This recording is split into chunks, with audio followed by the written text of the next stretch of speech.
Hi, everybody. How are you? Everybody take off their mics for one quick second, unmute themselves, and just say hi. Hi. Hello. Doing well. Hi, everyone. Happy to see all your faces. And I'm really excited to welcome ESPN's Rachel Nichols to Annenberg Intelligence today. As you all know, Rachel is one of the most accomplished sports journalists working today, with a career that has spanned print, television, digital, sidelines, and hosting, long form, and live interviews.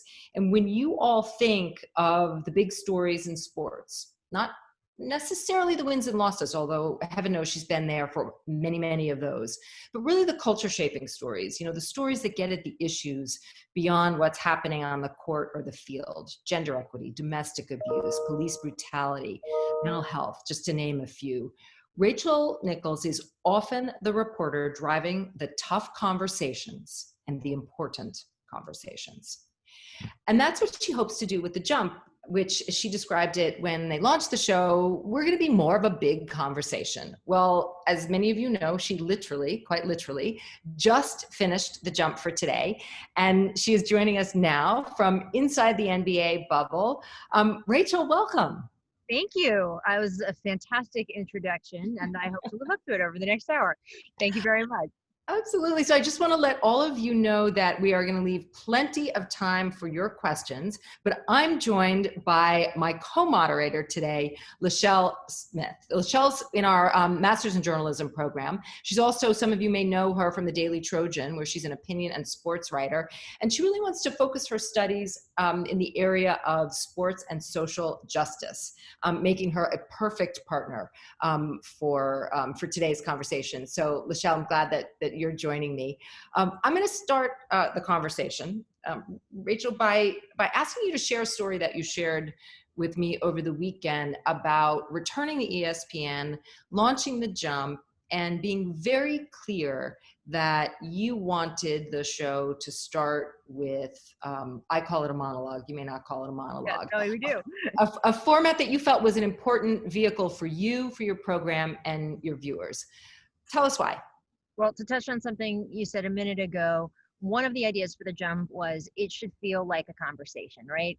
For me, especially a show in the afternoon, it's different if you're a pregame show or post-game show, but a show in the afternoon, I felt like there were a lot of the models felt like PowerPoint presentations. Let me show you here, this giant screen, where I wanted to have more of an actual conversation sitting around talking about sports, where the conversation could go a lot of more different places. So my pitch was, hey, it should feel like sitting around talking with your friends, but what if one of your friends was Tracy McGrady?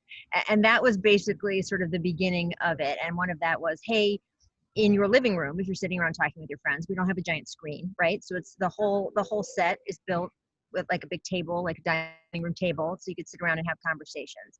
And the side part of that was, hey, when you do have conversations with your friends, everyone is part of the conversation. And so many of the shows I had seen, particularly, frankly, with female hosts in sports, the female host was there to ask the guys what they thought. And that certainly wasn't something that I wanted to set up. First of all, I don't think it makes for as good a show. I think you want diversity of opinion. That's what creates a good conversation. And also for me personally, I was coming back to ESPN. I've been at ESPN. I had left and gone to work for Turner Sports. I came back, and one of the conditions of me coming back was, hey, I wanted to be sure I had a voice here. In covering the NBA, I had been around for 2 decades in the sport, and I felt like, just like so many of the other analysts on our show, particularly guys who hadn't played but who had just covered and worked with the sport, what I had to say was just as valid as what they had to say, and I wanted to be able to be a part of and drive that conversation.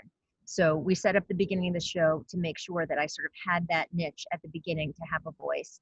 And some of the reaction at the beginning, and Will and I talked about this over the weekend, there was some doubt, right?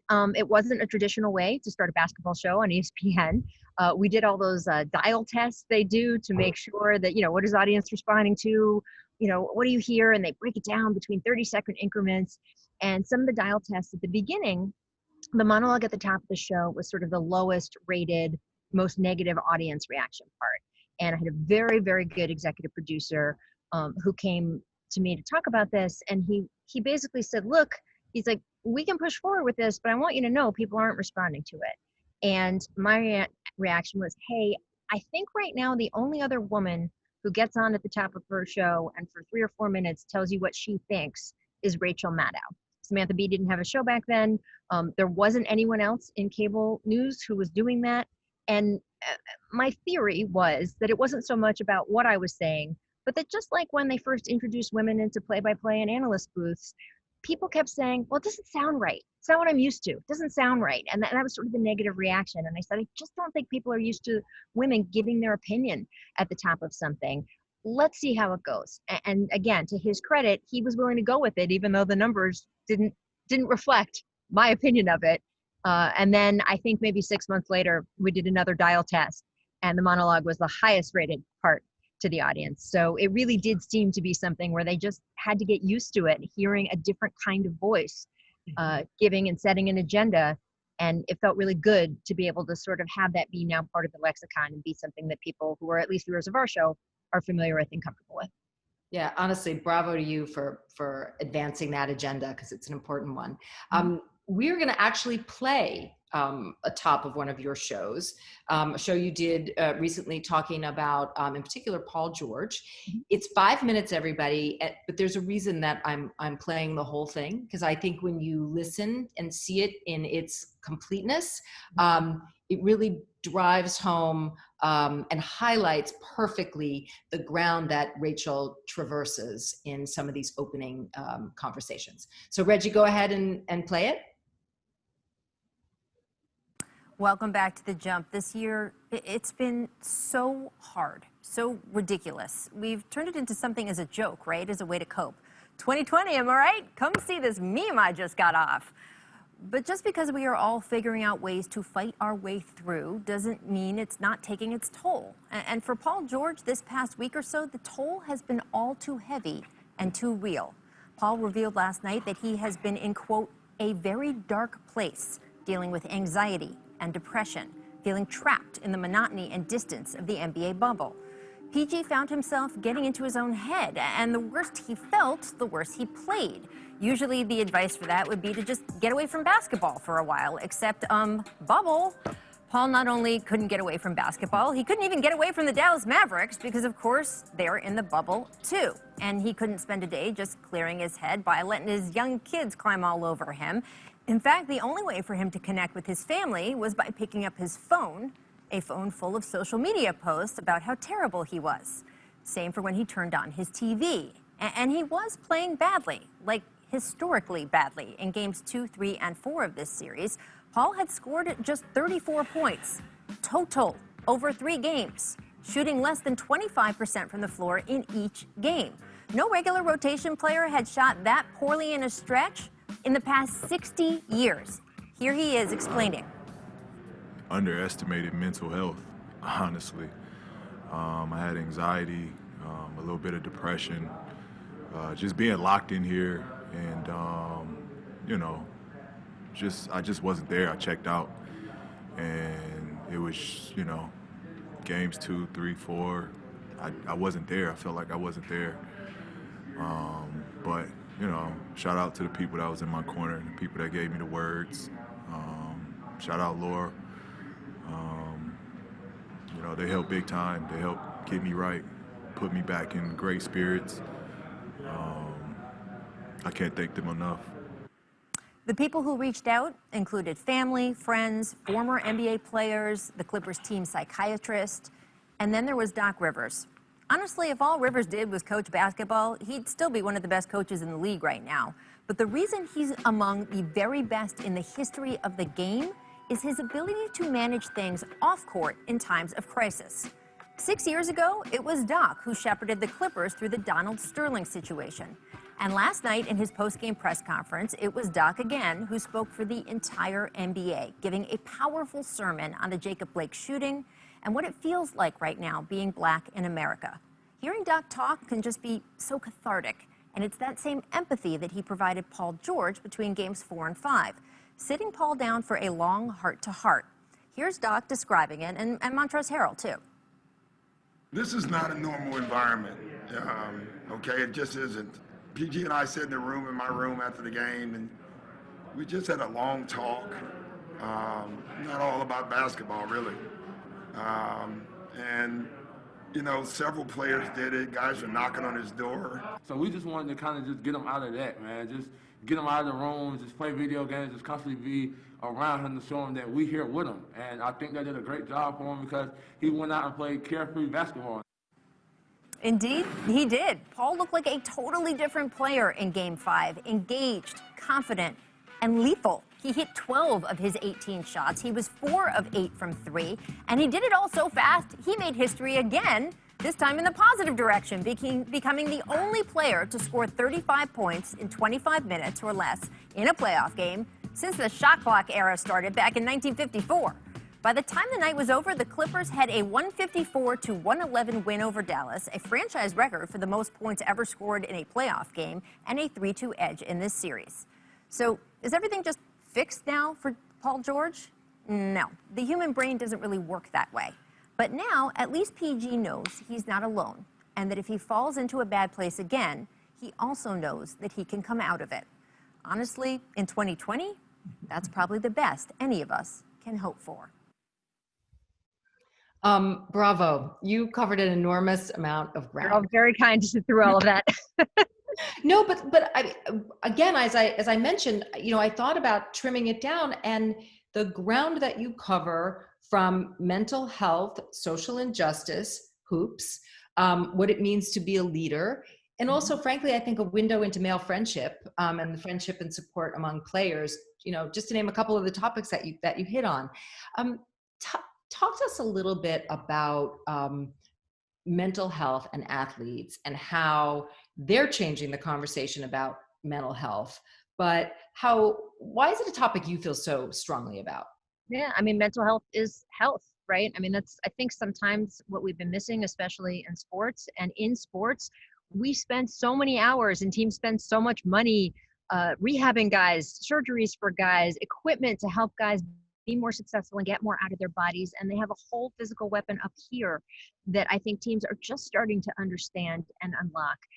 There has been a lot more empathy in a male-dominated sports league like the NBA that I have seen in the past 3 or 4 years than I have seen in the previous 15 or 20 in terms of understanding that these are struggles sometimes that if they are actually talked about and managed, that in the case of Paul George, it can not only be helpful for him to see his way through to the other side and become the player that the Clippers needed him to be, but there were so many players in the days after I gave that monologue who responded to Paul George and said, you know what, I'm feeling this way too. And that is not to say that NBA players in the bubble here aren't very fortunate. They are getting paid all kinds of money. Their families are safe. They are in a safe health environment. So many Americans are suffering in so many ways right now. But just because they are fortunate in some ways doesn't mean that what they're doing isn't also hard. Being locked essentially in one place away from the people you love, where there really isn't anything else to do but focus on what you have gone out and performed and how you have done for a couple hours there, and then see in the hallway the opponent that you're supposed to be fighting these giant stakes in the postseason. It's something that really the NBA needed to address, and Paul made a great leap, I thought, for the whole league to be able to go out and do that. You heard guys in the ensuing days talk about what it meant to them. Mm-hmm. Do you think you would have had the opportunity to do that were it not for the highly unusual circumstances of the bubble? We've seen a couple guys again in recent years. We saw DeMar DeRozan, who talked about the depression that he had when he was up in Toronto. We saw Kevin Love, who was out of Cleveland, talking about him having panic attacks and anxiety. And really, those were the first guys to talk about it in a way that I saw it be accepted. We had some players who tried to talk about it 10 or 15 years ago, and people just frankly didn't want to hear it. I don't know if the league wasn't ready. I don't know if the country wasn't ready in the same way, but there was something about the message that got out in the last 3 or 4 years that connected with people.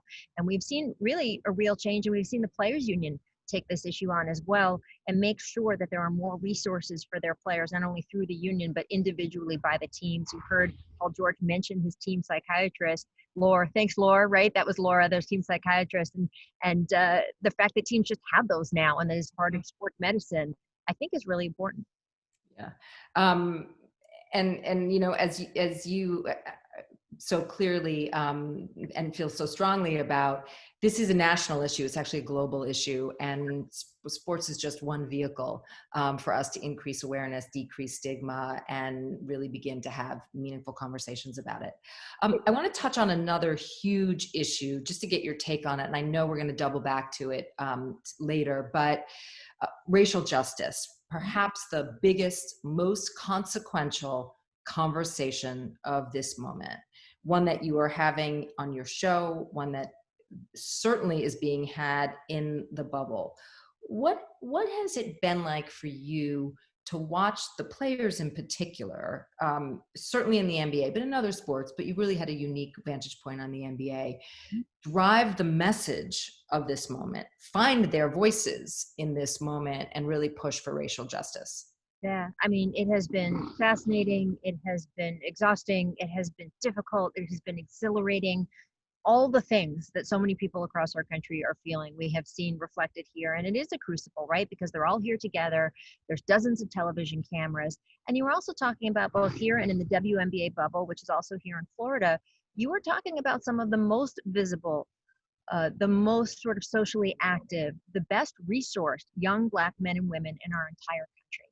And for years, a lot of these athletes heard, hey, stick to sports. We heard shut up and dribble, right? We heard, hey, I don't want to hear your opinion on this. And I think with this watershed movement for the country, I think there has been a response from athletes saying, you're going to hear from us whether you like it or not. And part of the reason is because they are the loudest and most representative voices of communities that otherwise might not have representation. That a lot of the places where they come from, there aren't dozens of television cameras around ready to ask people what they think or what their experience is like. So it is really important that some of these athletes who have connection and opportunity to the rest of us in America be able to get across what it is actually like to be a Black American today. And particularly, we spent a segment of our show today talking, of course, about Breonna Taylor and what it's like to be a Black woman today. And I just think all of those distinctions are things that even if the people in the country would say, I'd rather just have my sports. I think athletes are basically saying, you know what, we don't care. We are not here to entertain you solely. We are here for you to be part of our experience. This is a joint effort.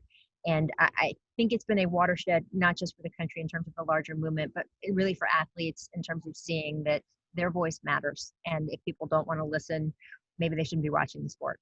Yeah, I agree. Lachelle, I'm gonna offer you an opportunity to dive in.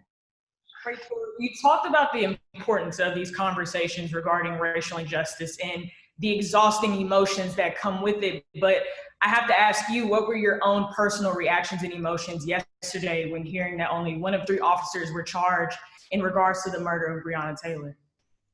I think what I said, sometimes you can have really low expectations already, and it's amazing how some of our public officials still manage to slither under them.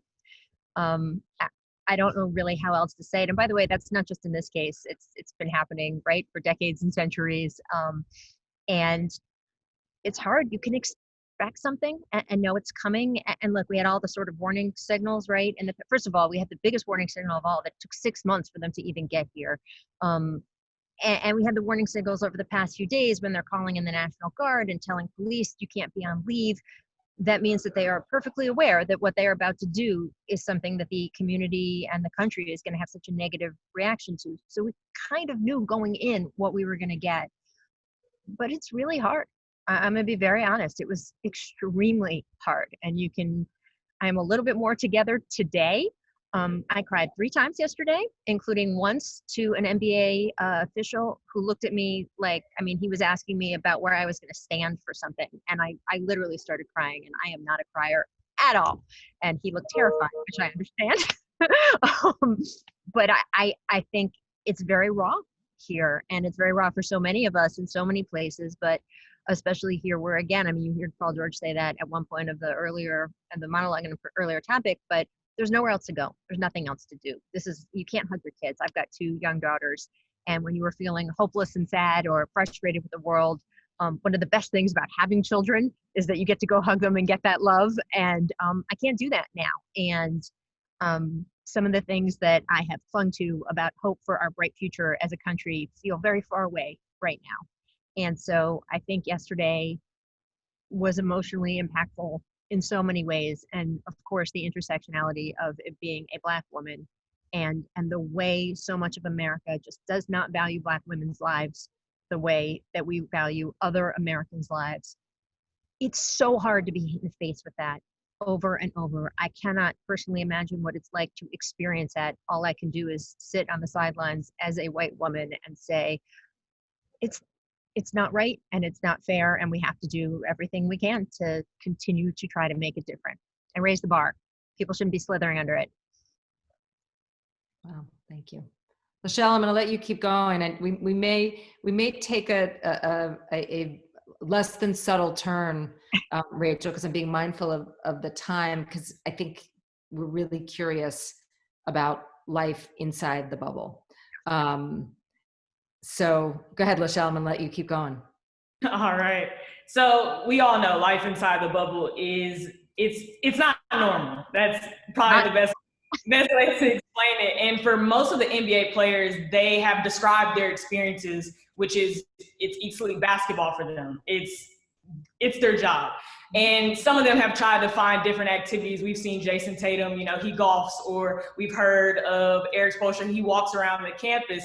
But for you as a reporter that was granted this access, what does your day-to-day look like for you?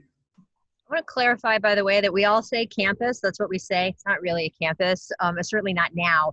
When there were 22 teams here, I think had more of a campus feel. There were 3 different hotel complexes that players were at. So that was a much wider sort of area, and there was 3 arenas that we were using. Now we're down to 1 arena, 1 hotel. And when guys say they're taking a walk around, they are literally walking around a 1-mile sidewalk walkway. And that's it. That is your world. And I think that has been a huge adjustment for some of these guys who are used to being able to literally go anywhere and do anything that they want and have these big, huge lives. And it's become very, very small. My day-to-day is wake up.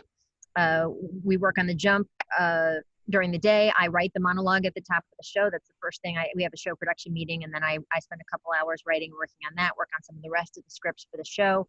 Maybe try to run and get my daily coronavirus test before I leave to go to the arena to tape the show. But on days like today, where we had such a packed show, that didn't happen. I'm just going to level with all of you guys. So I will be squeezing that in when I get back. They do make testing really easy for us. We get tested once a day. It's a nurse's station where you go, and it takes 30 seconds, and they are open from 7 in the morning until midnight. So they couldn't be doing a better job of taking good care of us in that way. So I try to go sneak that in, try to find a meal, which comes in a box. Our meals come in a plastic or cardboard container. You cannot get pizza here unless you order it a day and a half in advance. So I really miss pizza, because who knows a day and a half ahead of time that you're going to need a pizza? Not me. I'm not that organized.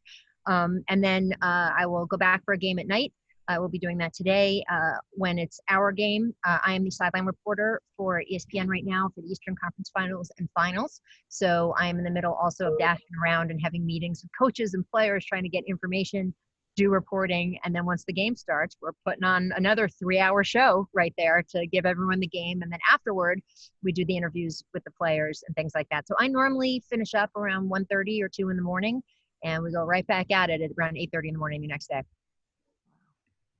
And like you said, with you being the sideline reporter for the Eastern Conference Finals and the Finals, it also seems as though information regarding teams and players have been immediately filtered through the media vastly more quicker than we're used to, I think.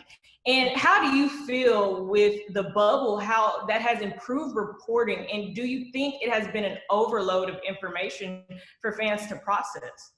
I love that you're saying that and thinking that, because that must mean that what we're doing is getting through. It's actually been more limited in terms of the access we have. That's coronavirus inspired. It's, again, the NBA just keeping everyone safe, but there's a lot more restrictions on when we can talk to players, how we can talk to players, how far apart you can stand from someone. There's something called the walk and talk, right? Where, like, sort of after, when you talk to a guy in a locker room in a big group, maybe as a player is walking off to his car in a normal arena situation, one reporter will go walk with them and get some sort of more additional information, get some stuff that isn't on the record to everyone else. Those are all gone because you can't do that in the age of coronavirus, and they keep everything very separate. So the reporters here have had less access than we're used to in a given NBA season, but I will really commend the NBA. They, even working with those restrictions and everyone's 6 feet and only being able to see players in certain situations, they have made sure that we get access. And I know there's been some controversy. The NHL bubble only has a couple reporters, and where they have had a much wider group and a more diverse group here. So I just think it's the best of a complicated situation, which is what all of us are doing all the time now, right? You guys in school and everything else. It's not exactly how we all would most intended if we could wave our magic wands. But, you know, we're kind of all making it work. And if it's translating to you guys as a lot of information, that's awesome, because we have a little less time to get it. Yeah, it's interesting because I hadn't thought about it that way, Lachelle, but I think it is. I think there is an intimacy about the experience that comes through, understanding that it's a lot, probably much like when you're doing war coverage and you're very boxed in, but you feel that sense of being there in a very different way. Because I do think that's coming across. But we have it there. Right? We don't have, normally it's a league that's scattered around 30 different cities. And even at this point in the playoffs, it's 4 different teams from 4 different places. And now we're right here. So, and how do you find the players coping with the new way of covering them? I think we're all just kind of getting used to it. I think some of it has been strange for them, especially they do these video monitor interviews now. The press availabilities after the game have been so traditional for so long, right? Players up on a podium in a room full of people, and now instead they're sitting in front of a video screen and they can't see anyone who's asking them a question who's not in the room with them. They can't see. So you have an entire national core media who is not in the bubble because there's only about 25 reporters here, and they're asking them questions from their home cities, but it's just their voices. So it's a very disembodied way to do all of these interviews. And they're also getting used to, of course, we're all staying at the same hotel. So sometimes they will walk by and there's your reporter, hello, which is different for them as well. So I think all of it's an adjustment, but I do think that everyone has a pretty incredible attitude of trying to just make it work in a difficult situation. Have there been players that have emerged to take a leadership role, to use their voices more effectively than you've heard them use in the past, that you've seen emerge through this process? One thing that's been nice for us is that we have gotten to see some of the things we've heard about in the past actually happen in front of us. Even though some of the restrictions have been more heavy, because events keep happening in this country while we've been down inside of here, some of it does happen in front of you. So Chris Paul is someone who has just a sterling reputation for leadership and being able to do 16 different things at once and just being able to see every detail. And that's something that I could see on the court with the way that he plays and leads a team, but I didn't really see the way he did it as the president of the Players Association. That's really only something that I would sort of get reporting on after the fact. Well, here I've been able to see it in real time, and he was so instrumental in creating this bubble, in getting players to respond and react through all the social justice causes that they wanted to. And then again, because everyone is in one place as opposed to in their 20 separate cities, I would see in a hallway Chris Paul walking up back from practice or something, and Donovan Mitchell walking the other way from the Utah Jazz, and they would never be in the same place, right? But they're in the same place. They walk, they stop, they talk, and I watch them have a 20-minute conversation about sort of the next move for players in this social justice movement. And that's been really cool and interesting to see as well. I always say about sports, one of the things that made me so excited about wanting to be a sports reporter instead of a news reporter is that for sports, most of what you're reporting and covering happens in front of you. I can tell you at 1 o'clock on a Sunday, that football game is going to break out. I can't tell you if I'm in local news when the fire is going to break out in, the town library, or some of the sort of interesting events or news coverage or political things that happen. They don't happen on a schedule. In sports, you could usually see things happen, but in these sports related events like the push for social justice or some of the other things that NBA players have been grappling with in the age of coronavirus, they're mostly happening off screen until we got to the bubble. And then it becomes kind of like everything else in my world. You could watch it develop, and that's pretty cool. Thank you. You promoted our next event because Chris Paul is joining us on Monday, October 5th, everybody. I don't have to tell you, he's exceptional. Yep, I'll send out more information about that. Lachelle, I'm going to let you ask another question, and then maybe we'll start going to the audience for some questions. So go ahead and use the chat, everybody, and I'll try to actually get you to unmute. But Lachelle, go ahead. You talked about the dynamic that these players are having with media inside the bubble, but just in regards to the on-the-court performance, especially in the beginning stages of the playoffs, a lot of players were having high-scoring games. And some have argued that the main reason for those high-scoring performances was because they're not in an arena with thousands of screaming fans, you know, with the home court advantage being seemingly inexistent now. So do you think there's more pressure on these players to perform in a somewhat empty gym, or have you noticed that some of them are more relaxed? Yeah, it's interesting. It kind of works both ways, like most of life, right?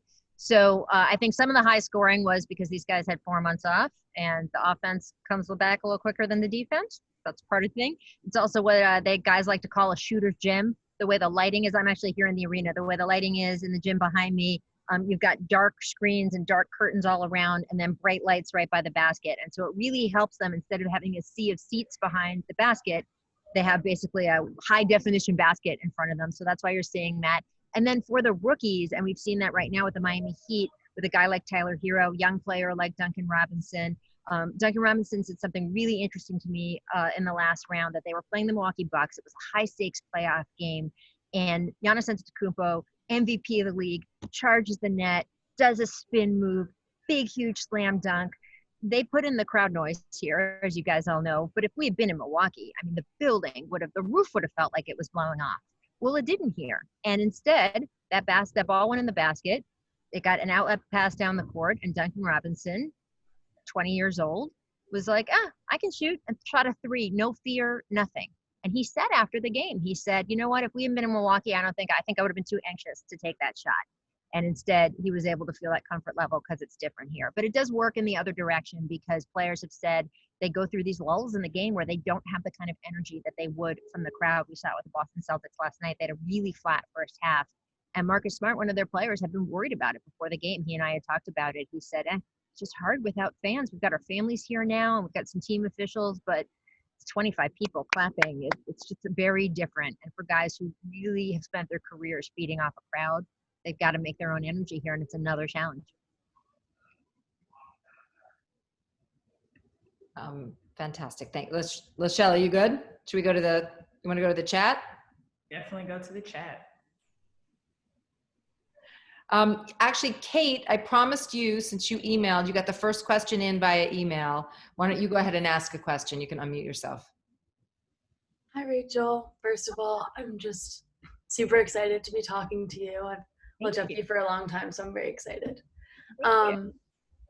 So my question is about, you recently called out the NBA for their lack of recognition of RBG's death, especially in the wake of acknowledging John Lewis and Chadwick Boseman in recent months. And I saw your statement about it. But I just love to hear more about your perspective on the intersection between kind of women's rights in sports and the lack of recognition there. And then, sorry, it's kind of like a two-fold question.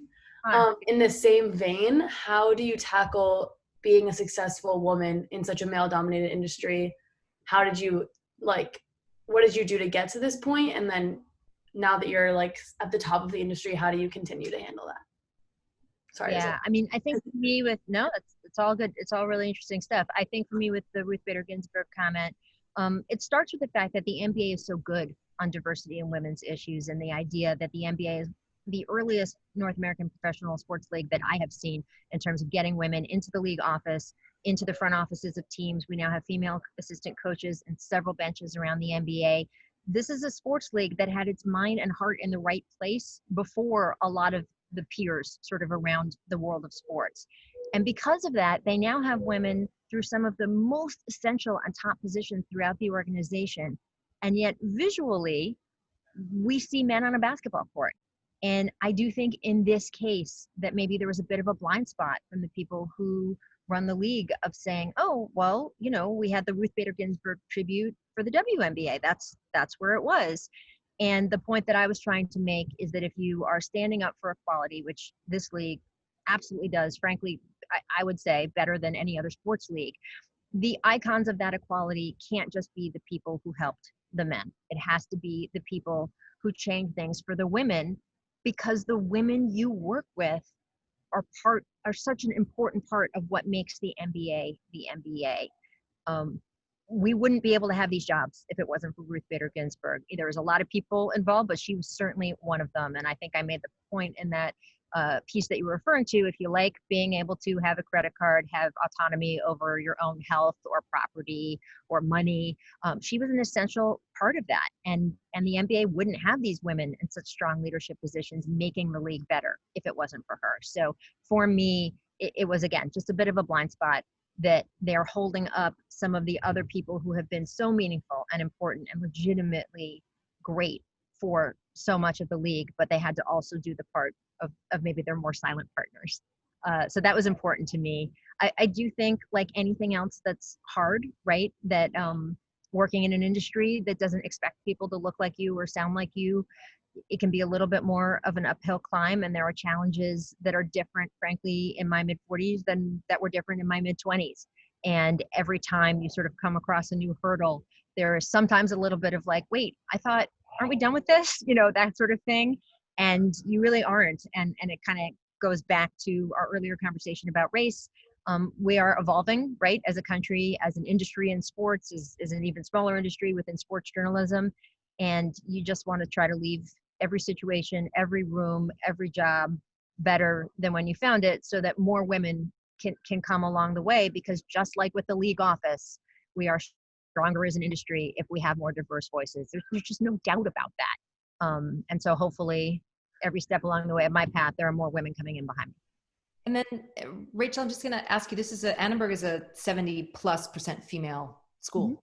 Mm-hmm. And I'm wondering, do you have a particular advice for young women starting in their careers as to what they should be prepared for, and what they should be prepared not to tolerate? Yeah, for sure. Well, I give two pieces of advice usually in these situations that sound completely oppositional, so just bear with me. One of them is that I'm a really big believer in hard work, and that especially if you are in a situation as a woman where people are not going to give you the benefit of the doubt, where the standard is higher, where the tightrope is higher, where you feel like, but I did the same thing he did, and why is it being received so differently? A lot of times, not always, unfortunately, but a lot of times you can outpace prejudice with hard work. If you are just simply the last person to leave the room and turn the light out every single time, if you are turning in a volume of work that cannot be ignored, I have felt that has been a way to overcome some of that. So I do think, especially early in your career, the answer is yes, most of the time, because you really want to be able to fight some of the other prejudices by showing this wall of what you are willing to do. The only caveat to that is my second piece of advice, which is that when the answer is no, that's good enough. And that you know when the answer is no. And that I think a lot of times as women, and especially young women, we are taught that if the answer is no, you then have to say no because, and then you have to put your reasons on display for the men you are telling no to so that they can evaluate if they're good enough.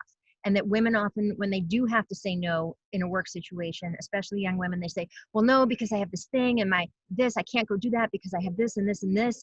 And they will often have a male boss who doesn't care for their reasons. And then we'll start to dissect them. And then that puts them in a bad position and they feel like they've had to explain themselves again and you have to go back a second time. And that's hard. So what I say is no, period. That's a complete sentence. So just remember, no is a complete sentence.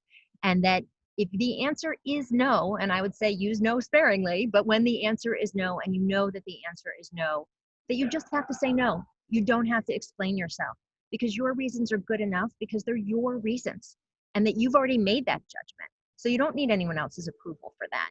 And I think that's something that I wish I had learned a little earlier on, but I feel really strongly about it now. And I tell every young woman I meet. Thank you. There's a handful of questions that are kind of bubble related. So I think I'm going to just do a cluster of those. Okay. Starting with, is Cameron on?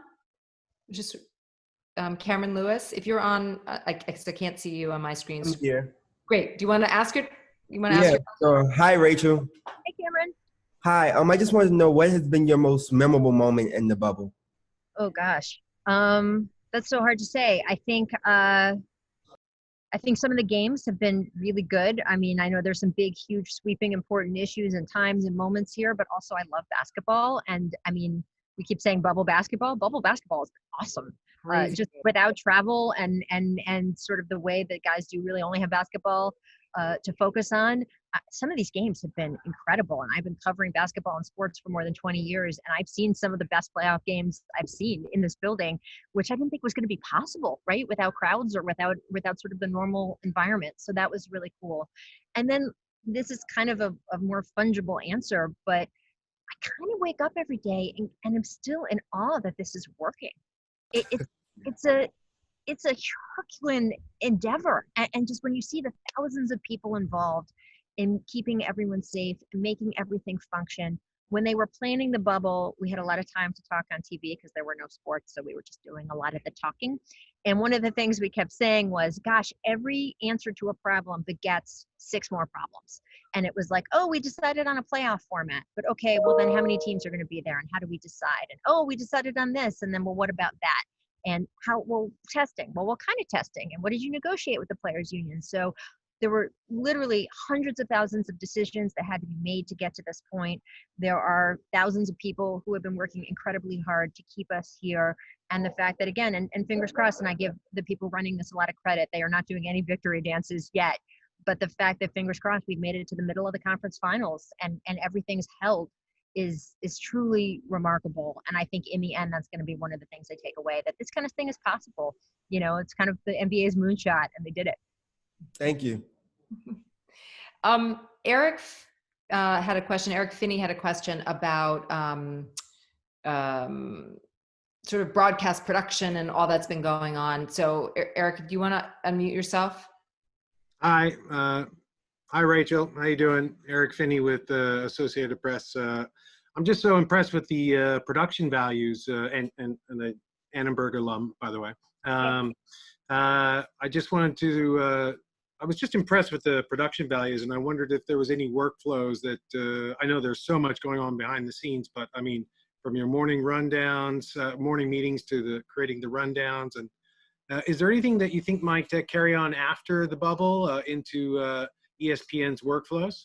Well, certainly we've had more people working remotely, just like everybody's going to school remotely right now. And I think it's sort of opened everyone's eyes to the capability of that.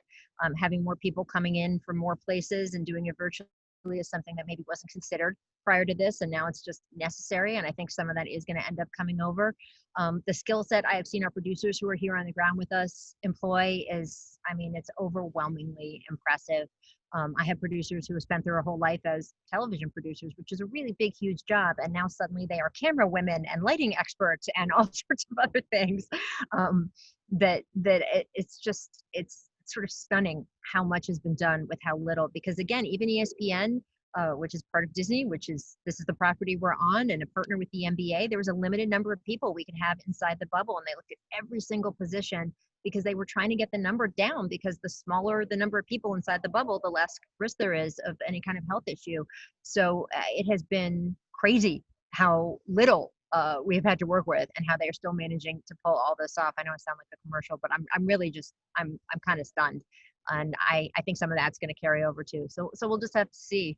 And so much is unknown about next season, right? And for all of us, the next season of our lives, we don't know what American society is going to look like in 6 months. So I think, they're kind of taking everything they can from this and seeing what they will do next time around. And I think it'll be some of it, not all of it. And we'll just have to see. Thank you very much. Thanks. There's a question from McKenna. That's a very specific question about working with producers that I think is a really good one. McKenna, you, all it says is McKenna's iPhone. So are you on? Hi, yes, I'm here. Oh, there you are. Great. Hello. Hey, sorry, I'm grabbing lunch. Thank you so much. Man, I love what I'm seeing behind you. I miss Los Angeles. I can't wait to come back. Okay, continue. Sorry. I bet. I won't, make you feel too bad, but we don't have any humidity and there's a nice breeze. So I'm sure you'll be eager to get back. But thank you so much for joining us. When I started at Annenberg in 2011, you were definitely one of my role models. And I've always been so impressed with the work that you've done and how you've carried yourself, especially in regards to your interview skills and the way that you ask questions and connect not only with people during live interviews, but also during your studio shows. I've since transitioned to a behind the scenes role working on the assignment desk and field producing at NFL Network. So I'm wondering for you, as someone who really does it all, what skill set you think is most valuable for a field producer, and just how producers in that role can help you really maximize what you're trying to do. Yeah, I mean, the producer's the field general, right? And I think that it's a combination of content skills, being able to see the field and understanding all the different elements that a reporter is going to need to put a really good story together. But also it's a lot of practicalities and knowing how to manage people, get the most out of people, because there's camera crew, or maybe it's being on site and working with the sports information director or the team PR to figure out where and how we can do an interview. We have an additional layer in the bubble, is that there's only very specific places that we could do an interview without people's masks on. And that's smart and for health and safety. But when you are doing a sit down interview, it really makes a difference to see someone's face. It's different from those post-game availabilities where someone's just kind of sitting there for 2 minutes and giving their thoughts on the game. When I did sit down with, say, Carmelo Anthony early in the bubble to talk a little bit about not only the social justice causes that he's been such a leader on, but just being toward the end of his career and what it meant to be out of the league for a long time, and what he learned about himself and how he's a different person now and a different player in Portland. You want to see his face, right? But that took a ton of organization to try to figure out where we could do it, how we could do it, how we could fit with COVID guidelines.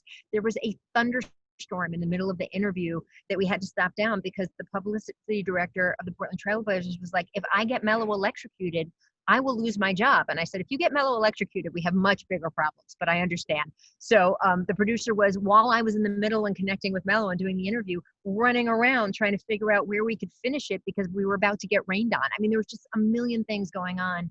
And I think that a good producer is able to do a lot of things really well without necessarily having to be an expert in all the things that the reporter is, because you're a team, right? And hopefully someone's got one area covered and someone else can have the other area covered. Rachel, thank you. I am looking because there was a question, you brought up PR, and there's a question from Jose Socedo. I'm hoping I pronounced that. Jose, are you on? Yes. Hi, Rachel. Thanks for being with us. Oh, there you are. My Jose. Okay. Hello. Hi. Hello. Hi, Dina. I just had a question, just as a PR student and you being in the center of everything right now, wanting to go into entertainment and image management. Like, where do you see like the future of that going, or like where do you see the future of PR fitting in the life of athletes post-COVID? Yeah, well, I'm going to be a little biased, right? Because I'm only coming from my perspective. I have never worked as sort of an athlete advocate in that way in public relations, but I've seen a lot, and I've seen people do it successfully or unsuccessfully. And I would say that the people I watch who do the best job aren't looking at themselves as sentries or guardians of an athlete as sort of the way to keep people out. They are managing the best way to let people in. And that's a really big distinction. And you can look out for an athlete's interest and also make sure that the causes that are important to them are the causes that are sort of the topic that people want to talk about. But understanding that your job is to build a bridge. And I just think that there's a big difference between PR people who are good at being bridges and PR people who try to be moats. And the ones who try to be moats, it doesn't work that well, especially right now in an age where there's so much available.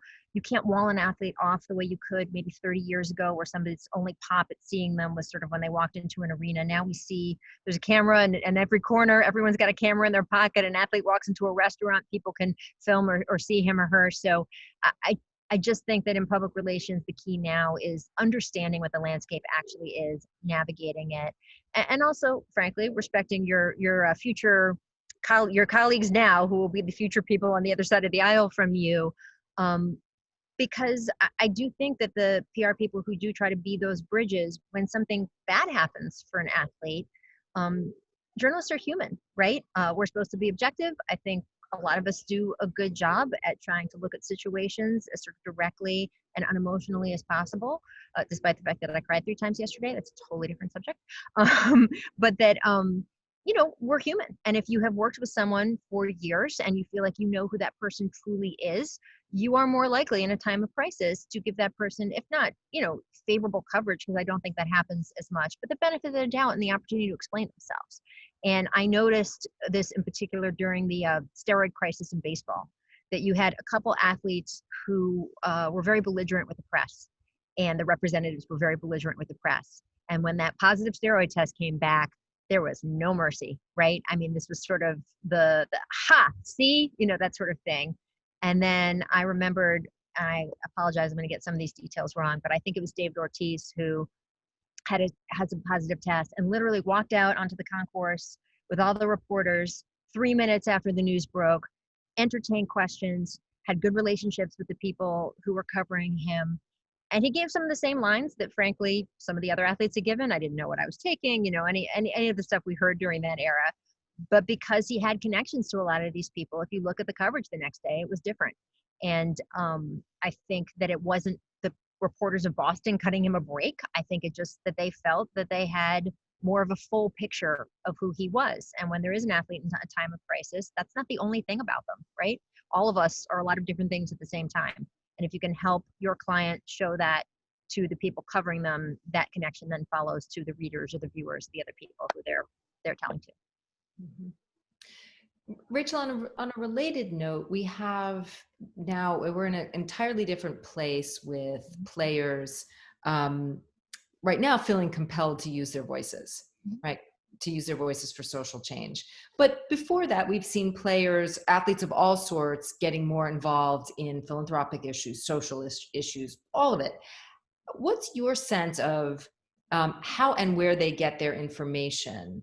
And is that also the role of a really good PR strategist, communication strategist, to make sure that you are arming your client with great information so that they speak from a grounded place? Absolutely. If you look at what LeBron James has been doing through the past few months, he formed an organization called More Than a Vote. Well, that wasn't a coincidence. It wasn't like, oh yeah, I'll pick voting. That was his response to feeling very frustrated with the direction of the country and the world around him and a lot of these social issues, and seeing some of his peers in a very positive way take to the streets and start to, lead protests and things like that.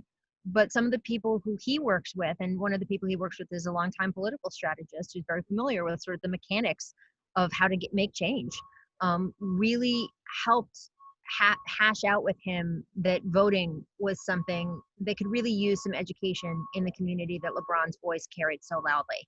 And it's not just, oh, go vote, which is obviously important, but it was a couple key arms. It was battling voter suppression, and they have been really leaders in opening up more polling places, questioning people that have suppressed votes in the past. I know that they're leading a fundraising campaign to restore voting rights in Florida, where there's laws keep changing about what people who have formerly been in prison can now do in terms of their vote. But also one of the big arms of his organization, and this comes from being educated himself by people saying, okay, well, the problem is actually here, is that there's a lot of people in communities that are underserved who have been told over and over, like, oh, the leaders aren't working for you or the system isn't working for you, without really anybody explaining at what levels of government some of these changes could happen, which is so unfair. If you don't even know in the first place, if no one's ever told you, if the school system has let you down to that degree, I mean, the game's kind of rigged, right? Then you can't vote for the people that would actually make change. And I think one of LeBron's big aims has been making sure that people are educated about their local elections way beyond the President of the United States. And the fact that you don't like what the Kentucky Attorney General did over these past 6 months, well, you can vote for some of the people who influence that. You vote for the city council that makes up the police budget, and just on a more communal and local level.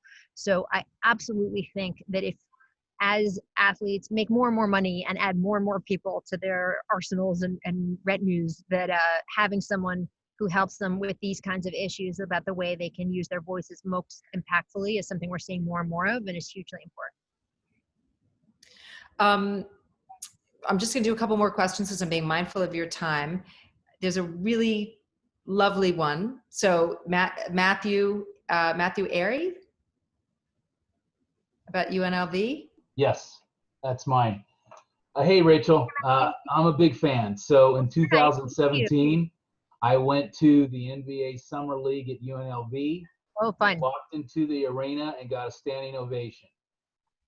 Do you recall it? I know you're humble, but I do, and my boys were there with me. Well, why do you think you're so popular with the fans? Oh, I don't know. I think it depends on any group of fans on a given day. After what I've been saying on TV about Breonna Taylor, Ruth Bader Ginsburg, as the earlier student was talking about, and some of the other people, there's a whole bunch of fans I'm not so popular with right now. So I think it just depends on who it is. But I do think that, or I hope that people respond to the excitement and enthusiasm I have for sports. I think that comes across a lot. And it's funny, I really, watching people like Willow who are just so professional and smooth and just in command when they're on screen. I was transitioning from being a newspaper print reporter to television, and it was so intimidating watching that because I didn't think I had been trained for that. I didn't think it was my personality. And when I tried to do it, I didn't do a great job. And it took me a while to figure out that I wasn't going to be that kind of person on TV. I am a much more sort of practical speaker. All of the warts and lining and safety pins show. And so it took me a while to figure out that I needed to just sort of lean into that. And when I was excited about something, let my voice and be excited and not be just sort of smooth and glamorous. And when things were falling apart, I'm always very open about the fact that they're falling apart. And it has worked for me and helped me be the best version of me that I can be instead of trying to be like some of the people that I admire so much. And so sometimes I think that all of that is what people respond to with me because I feel the way they feel a lot of times about a lot of the stuff I'm watching. And, sometimes everyone's life is a little bit of a disaster. Rachel, one of the things that I think you do so well is, and it's part of your empathy, I think, is when you're mad, when you're feeling a sense of outrage, there is nobody better at holding a subject to account for it. Just thinking Mark Cuban maybe, yes. maybe, but I think you are particularly adept at doing that in a very empathetic, real way that is obviously incredibly grounded in the facts of the situation, right? You don't get overwhelmed by the opinion of the situation, but you allow that your empathy, I'll call it, right? In this case, expressed in outrage sometimes, to show through. How do you think through those kinds of interviews?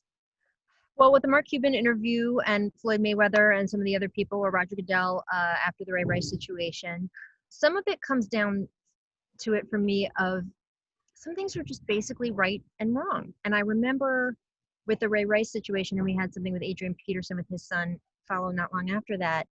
And the NFL was not engaging the way, in my mind, anybody with a conscience would be engaging. And I remember saying on television, don't hit women and don't beat children. It's not that hard.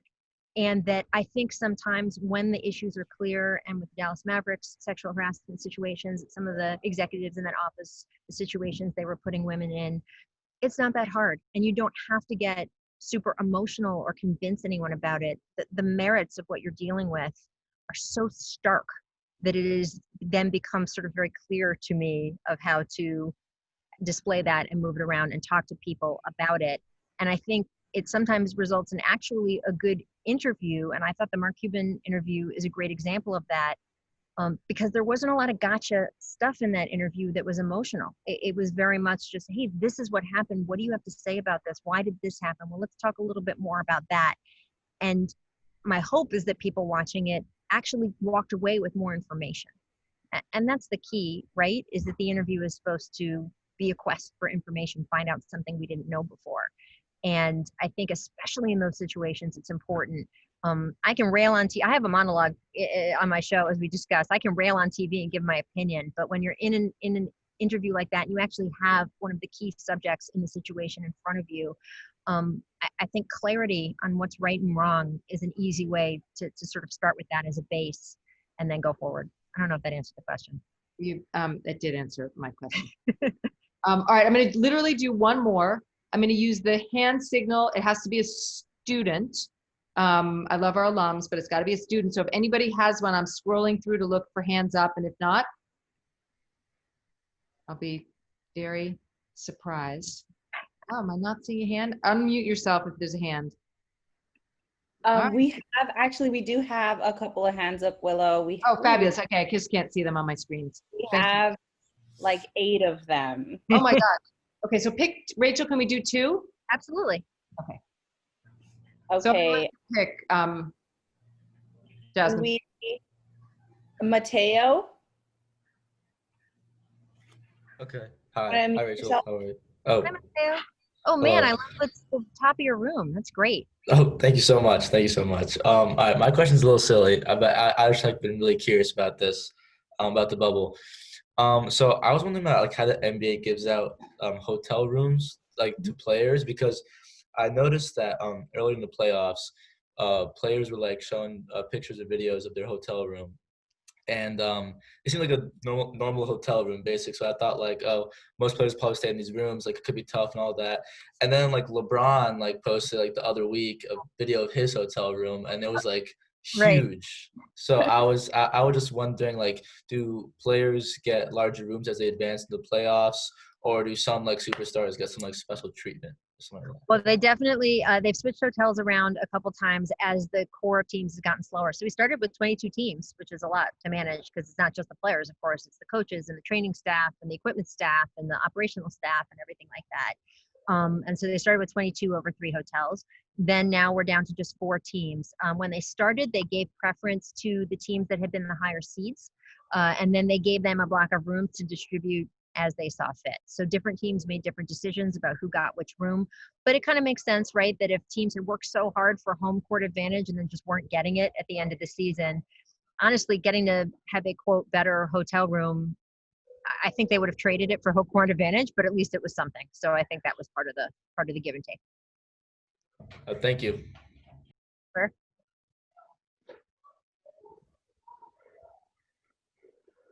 Oh, Willow, I think you're muted. Yep, I am. Apparently I can't see, Jasmine, I'm not seeing hands. So I'm gonna let you speak again. So Elizabeth. Hi, Rachel.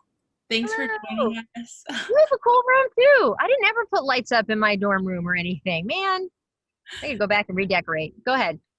My question is, now that athletes have their own platform, like LeBron James you were mentioning, how has the role of journalists changed, and how do you see it changing in the future? Because they don't really need, per se, journalists anymore. Well, it's interesting. When the Players Tribune was first opened, there was a little bit of concern, right? And that kind of came in. Someone would have to check. I'm sorry, I don't have my dates right. I don't know if the Players Tribune came first versus the popularity of Instagram or Instagram Live or any of that stuff. But the Players Tribune was the thing I remember sort of causing a wave of, oh no, they have their own printing press, basically. They don't need us anymore. And it turned out to be kind of the opposite, which is that all of the extra content out there has been so great and such a boon for sports journalism, right? Being able to take the thousands of sources that at this point are out there between the Players Tribune or someone's Instagram page or someone's blog or someone's whole company like Uninterrupted that LeBron James has, or documentaries that Showtime is doing with athletes. It's a glut of access and information that's pretty incredible. And as journalists, we're basically getting dozens of sources we never would have had. I remember another sort of watershed moment of back in the early 2000s, 2012, 2013, LeBron James and Dwayne Wade and Chris Paul and Carmelo Anthony started going on a couple of these big fancy vacations together, right? And they were staying on a yacht and they would go to all these glamorous places, and they really liked Snapchatting and Instagramming them, and they would video all sorts of things that were going on. If I had called any of those guys up, and I've known them all since the beginning of their careers, and said, hey, can we have a camera crew on the yacht with you? The answer would have been no, and also no, right? We never would have seen that. But because of all of these sort of self-outlets that these guys have, whether it's formal or informal, we are getting all of this incredible window and view into their lives that we never would have had before, and it lets us tell more complete stories. So for me, like, I think that this has been incredible and really great for sports journalism and for journalism in general, is that everyone has a printing press and a video TV station in their pocket. It's fantastic. Now I can see hands. So I am going to do one more. I'm wondering if, Naib, I see you with your hand up. Do you want to ask a question? Hi, yeah. Rachel, big fan of you and your show, first of all. Nice, thank you. So my question has to do with, at the commence of the season, there was a lot of chatter going about whether or not this season would have an asterisk next to it. And I was wondering, now that we're, more than halfway through the playoffs, how do you think those attitudes have changed about the season, with everything going on, with the atmosphere of the bubble, all the upsets, the mental health, just overall all of the atmosphere of the bubble? How do you think those attitudes have changed about this season? Yeah, I mean, it's funny when that talk first surfaced right away. My perspective was, you got to be kidding me that this is going to be so much harder than a regular season. That the only asterisk would be in the other direction. This would be like, wow, this was the one that was most earned. And in fact, I think we've seen the 4 teams left here in the NBA bubble. One of the characteristics of them is that they are incredibly tough, right? I mean, we think about Jimmy Butler and the Heat, and we think about LeBron James and the Lakers, and we think about the Nuggets and the way they've come back from 2 3-1 deficits. Never been done before in a playoff. So, of course, the team that was able to pull that off is one of the teams that's been able to survive the bubble. Certainly the Celtics, with all the different things and the weight and the burden their young stars have been carrying, the fact that they've been able to still be here and do all of this. I think the perspective now, even among people who are doubtful, has been that this is unquestionably earned and that it's not about the players. And there really weren't that many in the end that opted out of coming here. But it's about what the people who have been here have been able to do and pull off. And that's one of the best parts about sports, right? I mean, we are able to see people test the limits of human ability. And sometimes that is how high you can jump and how far you can soar. But it is also, you know, we talked about on the show today, I led the show, my monologue was talking about how the bubble is a science experiment. And it's an experiment in medicine and health, obviously. It's an experiment in emotional and mental stress and strain. And it is an experiment in you put these people under these intense playing conditions and what they can do basketball-wise. I think we're getting to see such a special window, and that happens in crisis, right? Crisis creates opportunity. I don't know when we're going to get to go back to a regular basketball season. I think there will be some real comfort and joy in just having the sort of touchstones of sports that we've all known and loved over the years. But maybe there'll be a little bit something missing too, by feeling like, oh, you just have to win a basketball game? Man, I remember 2020 where you had to do this, this, this, and this. And I think that's how we'll think of all this stuff. Rachel, I'm going to let that be the closing thought because we've kept you over time. Everybody can unmute themselves and applaud.